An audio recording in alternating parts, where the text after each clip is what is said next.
Morjesta kaikki ja tervetuloa meikäläisen vuoden 2023 In The Bagin pariin.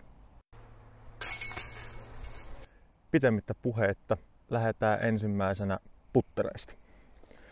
Meikäläinen on putannut viimeiset, mitähän mä sanoisin, 3,5 vuotta AGL:n Madronella. Neutraali, syvä putteri mikrobeadillä. Toki nämä meikäläisen yksilöt on ollut niin pitkään käytössä, että se mikrobeadi on kadonnut ihan kokonaan. Tästä löytyy pinnalta tämmönen thumb track, ja mä tykkään tosi paljon pitää aina peukaloa sitten siinä kohdalla, niin mä oon kokenut tän tosi hyväksi putteriksi itselle. Tää ei ole mikään hirveän liitosa, joten tätä pystyy kontrolloimaan aika hyvin.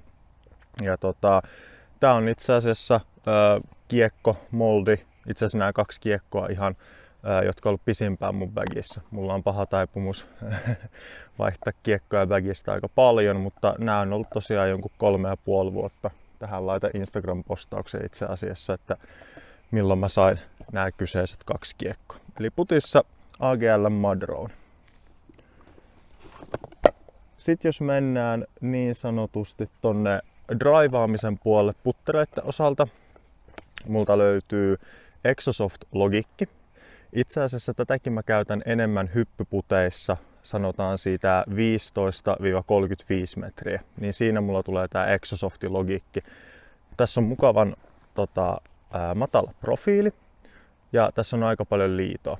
Niin mä tykkään tällä hoitaa mun hyppyputti lähestymiset ja kyllä se välillä sinne korinkin menee. Joskus mä saatan heittää tätä, jos pitää päästä tosi paljon oikealle. Scramble shotit ja sen tyyppiset. Eli Exosoft Logikki. Sitten mun ihan virallinen draivaamisputteri on tää Heidi Laineen poppari sanimuovissa. Tää on ollut nyt bagissa mulla pari kuukautta. Tää on tosi suora. Tää on alkanut jopa pikkasen antamaan yli nyt kun tää on menettänyt sen alkuvakautensa niin sanotusti. Tykkään tosi paljon tästä sanimuovista. Vaikka onkin tämmönen kovempi blendi, niin tässä on tosi hyvä pito. Sanotaan, että heitän tätä väylillä ehkä sinne 75 metriä asti. Tai sitten jos on pitkä alamäki, niin sittenhän se saa olla vaikka kuin pitkä, että jos siihen putteri sopii, niin sitten mä heitän tätä poppari. Sitten meikäläisen voisi sanoa forelähäriputteri, Exosofti taktikki, itse asiassa supersofti. Tää on ollut mulla bagissa viime vuoden kesästä lähtien. Tästä on kulunut tämmönen ihana perunapelto. Tää on itse asiassa konkeivi tällä hetkellä. Niin tällä mä hoidan pääasiassa mun forelähärit, sanotaan 70 metristä lyhyemmäksi niin sanotusti. Just sen 70 metriä saa heitettyä tätä niinku ihan täysillä kun heittää. Tosi kontrolloitava, antaa anteeksi mun huonoa forea aika paljon ja se on se pääsyy, miksi mä tykkään tästä, että tätä saa tuutata aika kovaa ja vaikka mulla on vähän epäpuhas fore, niin tää saa näyttää mun fore jopa siltä, että mä osaisin heittää sitä. Siinäpä oli itse asiassa meikäläisen putterit. Sitten hypätään midareihin.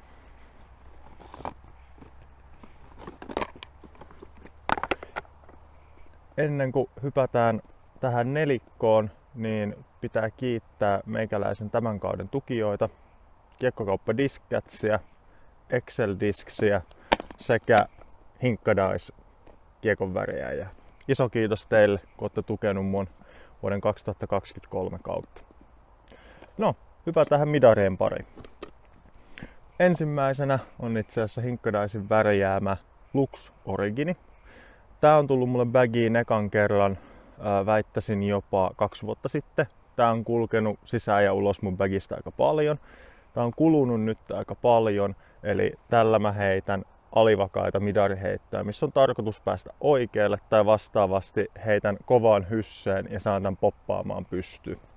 Tosi pitkälentoinen midari. Tälle kaudelle uutuus meikäläisen bagiin S-Linein MD1. Kun sain tän kesän aikana, niin tää oli ihan luotisuora mulle. Mutta nyt tää on päässyt kulumaan sisään, eli nyt tää pitää pienessä hyssässä heittää, niin tää tekee kivan ässän tai vastaavasti flatista sen saa driftaamaan tonne oikealle. Tääkin on myös erittäin pitkälentoinen midari. Ehkä tässä jo huomaa tämän kaavan, että mä tykkään liitosista midareista. Mä heitän itse asiassa midareita, jos puhutaan flatilla, niin noin 80-95 metriä on se range, milloin mä tykkään heittää midaria. Niin MD1 on ollut tosi hyvä lisä tälle kaudelle bagiin. Sitten kiekko, joka teki itse asiassa paluun ihan viikko sitten, voisi sanoa bagiin.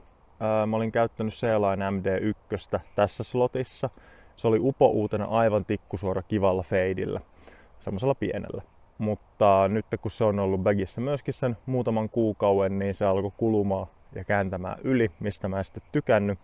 Joten mä kaivoin takaisin tuolta hyllystä AGL:n First Run Magnolian. Tää on itse asiassa kiekko, mikä ensimmäisen kerran tuli mun käsiin jo yli 3 vuotta sitten. Ja oli bagin vakiokapistus, sanotaan vuonna 2021. Mutta tää nyt on ollut hyllyssä jonkun vuoden päivät ja nyt teki paluun. Eli tällä on tarkoitus saada luotisuora linja ja aivan minimaalinen feidi. Saattaa inasen kääntää ylikin, eli niin sanottu vakaa midari, mihin pystyy luottamaan, vaikka pikkasen tuultakin olisi. Niin tää on ollut nyt sen MD1 tilalla ja katsotaan miten pitkään pysyy sen tilalla, että pitääkö hankkia joku vielä vakaampi midari sitten tähän slottiin vai täyttääkö tää sitten meikäläisen tarpeet. Viimeisenä midareista Excelin tuohi. Vaikka lentonumerot sanoo, että olisi 4-speedi 3 liidolla ja 3 feidillä, niin mulle tää käyttäytyy enemmänkin semmosena 5-5,5 nopeuksisena, semiliitosana, varmasti ylivakaana midarina. Eli mä pystyn heittämään tän kovaa ja luottaa siihen, että se ei driftaa yli, jos mä en anna sille antsaa. Ja sieltä tulee terve feidi aina lopussa. Ja yllättävän pitkä kiekko. Mä en ikinä kuvitellut, että tässä on semmonen kiekko, joka lentäisi mulla jopa 100 metriä. Mutta parhaimmillaan mä saan sen sinne tuutattua, kun pienen antsa antaa vielä kyytipojaksi. Niin tää on jopa semmonen, vois sanoa, midarin ja väyliksen jopa vähän semmonen hybridi. Et tuntuu, että tää on sen verran teräväreunainen, että tää vähän välillä tuntuu jopa väylyriltä. Mutta äärimmäisen hyvä lisä bagiin ollut tällä kaudella tuohi. Etenkin nyt kun tää on kulunut sisään jo aika hyvin, niin meno vaan paranee. Mutta siinä on meikäläisen midarinelikko. Sitten hypätään väylädriverien maailmaan. Lähdetään liikkeelle hitaimmasta kiekosta. Emerson Keithin Gold Axe Explorer. Tätä mä käytän pääasiassa tikkusuoriin heittoihin, joissa sit lopussa tulee pieni feidi. Jos oikein tuuttaa kovaa, niin saattaa pienen flexinkin saada. Ja tällä sanotaan pääsee sinne 105 metriin parhaimmillaan. Mutta tää on semmonen kiekko, mikä on pikkasen epävarma, että tuleeko tää nyt pysymään ihan lopullisesti mun bagissa, koska mä oon 7-speedien kanssa pikkasen huono ja mulla on itse asiassa yksi uusi 9-speedi tuolla, mikä saattaa korvata tän kiekon. Välillä tulee heitettyä tätä myös forella silloin, kun haluaa suoran foren pienellä feidillä. Eli Emerson Keithin Gold Axe Explorer. Sitten lähdetään 8-speedien maailmaan. Neo Essence. Tämä yksilö on ollut jo 2 vuotta bagissa. Tää on jo oikeasti alivakaa. Tällä pääsee yllättävän pitkälle, mutta sillä ei ole tarkoitus yleensä mennä niin sanottua tämän kiekon maksimipotentiaalia, vaan ehdottomasti metsäkiekko saa tosi nättejä S-heittoja tai sitten saa tuonne oikealle menemään ihan loputtomiin. Kulunut jo aika paljon, joten tänä kautena käyttänyt huomattavasti vähemmän kuin viime kaudella tätä kyseistä Neo Essenceä. Mutta yksi pisimmälle lentäviä fairway drivereita meikäläisen mielestä. Sitten uutuuskiekko on niin kuin mun bagissa ja itse asiassa uutuuskiekko muutenkin Clash Discsin Cinnamoni. Hinkkadicein värjäävä meikäläisen logolla. Iso kiitos siitä. Pitää välillä aina katsoa, että pyöriikö toi kamerakin. Kovaa luottamuskameraa toisin sanoen. Uutuus mun bagissa, ollut siis ihan 1,5 viikkoa vasta bagissa. Tosi neutraali. Tykkään heittää jopa forellakin, antaa pienen ässän silloin kun heitän puhtaasti. Mun fore on semmonen vähän kolikoheitto, että joskus se lähtee hyvin ja joskus vähän huonommin. Mutta tää on ollut tosi hyvä lisä tähän suoraan fairway-slottiin, mitä mä oon etsinyt tosi pitkään. Ja mä uskon, että kun tää vähän kuluu vielä, niin tää alivakautuu sen inan, mitä mä tässä kaipaan. Eli vaikka tällä hetkellä tää on -1.5, niin tää on enemmän semmonen -0,5 tai maksimissaan -1 mulle backerilla. Ainakin tää yksilö, mikä mulla on, niin eiköhän se meno parane, kun tää kuluu. Sitten Orbit Felon, yksi mun lempi fairway drivereita. Ollut bagissa siitä lähtien, kun ensimmäiset Orbit Felonit tuli Suomen maahan. Aika lailla flätti, kulunut tosi paljon. Tää on saanut oikeasti paljon heittoja. Niin forella kuin backerillä. Nyt kun tää on kulunut, niin tää saattaa antaa jopa inan periksi, kun mä heitän backerilla, mutta aina tulee varma Feloni fade tällä. Ja yllättävän pitkälle lentävä Feloniksi. Sanotaan, että kun Felonia ja Firebirdia verrataan, niin Feloni yleensä on se pitempilentoisempi kiekko Firebirdiin verrattuna, niin sen takia mäkin tykkään tästä Felonista tosi paljon. Pääsee yli 100 metriin parhaimmillaan, kun tätä ihan täysillä tuuttaa. Viimeisenä Excelin Kelo. Tää korvasi mun Lucidax Chameleon Felonin, joka oli mulla ennen se utility ylivakaa kiekko.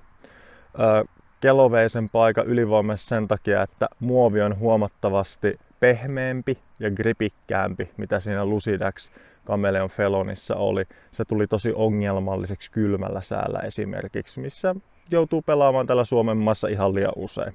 Myöskin sateessa erittäin liukas. Niin Kelo oli aivan täydellinen korvike sille, kun tää Exceliltä tuli ulos. Luotettava ylivakaa, tykkään heittää chop forehandeja, aina pystyy luottaa, että feidaa takaisin tai vastatuuleen. Tai sitten joskus sen scramble shotin tuolta metsästä upsilla tai peukkuupsilla, mitä nyt ei välttämättä haluaisi olla heittämässä, mutta erittäin luotettava kiekko, ollut julkaisusta lähtien meikäläisen bagissa ja ei tule kyllä lähtemään yhtään mihinkään. Että katsotaan, kuluuko tää joku päivä niin paljon, että tää pitää korvata uudella kelolla, mutta sen saa nähdä sitten. Mutta semmoset oli meikäläisen väylädriverit.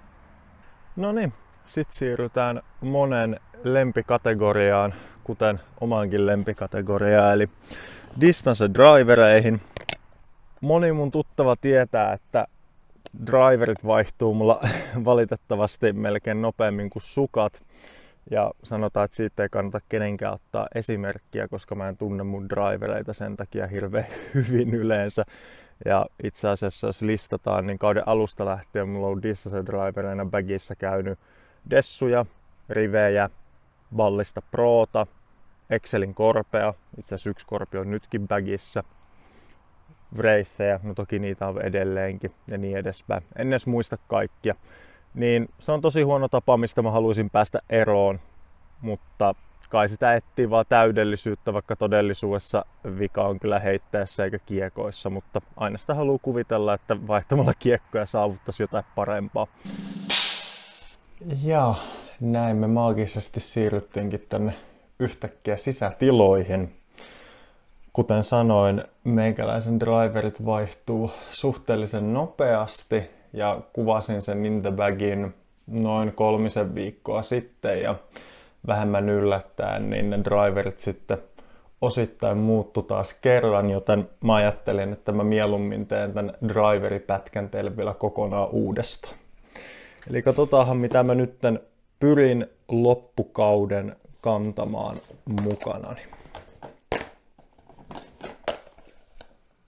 Eli mä lähdin takaisin sille linjalle, millä mä olin koko viime vuoden. Koko viime vuodenhan mä heitin pelkkää Wraithia eri muoveissa.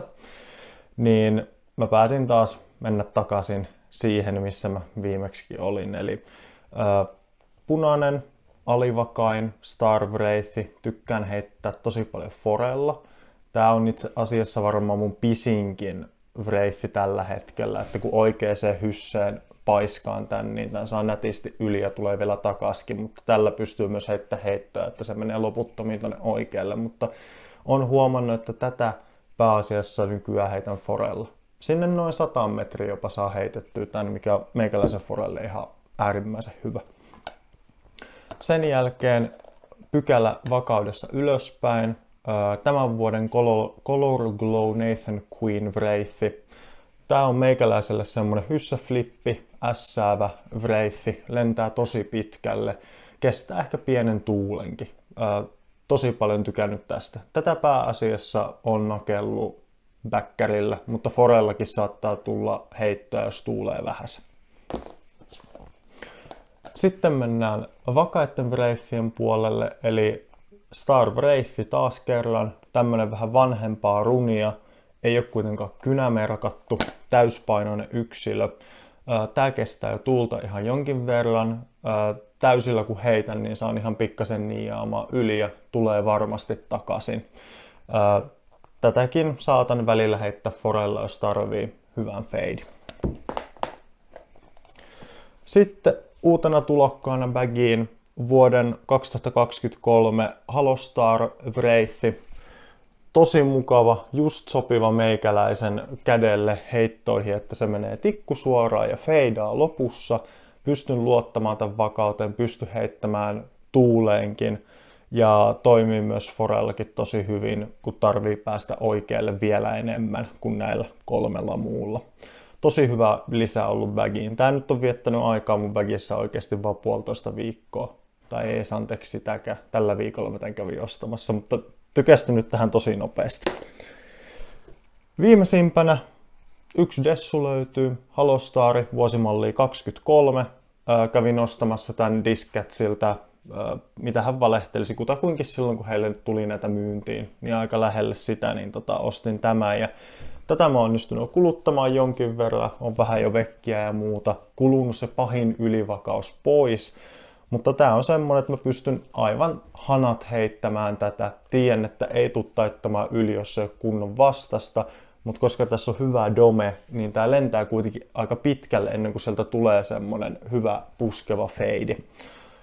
Todennäköisesti, kun meikäläisenkin heitto toivon mukaan pitenee, niin tästä tulee varmasti aivan törkeä hyvä distance-pannu. Mutta tällä hetkellä tosiaan ylivakaamman distance driverin virkaa palvelee tää dessu.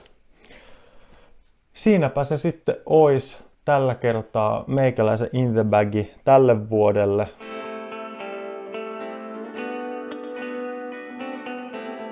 Mä tosiaan toivon, että mä en tähän tekisi muutoksia tänä vuonna enää yksittäisiä niin kuin kiekkoja lukuun ottamatta Pula Openi tulossa, missä on paljon vettä, joten väkisinkin pitää ottaa jotain ylimääräisiä drivereita mukaan, että jos niitä sinne veteen päättää heittää, niin ei lopu heitot ainakaan kesken kiekkojen puutteen takia.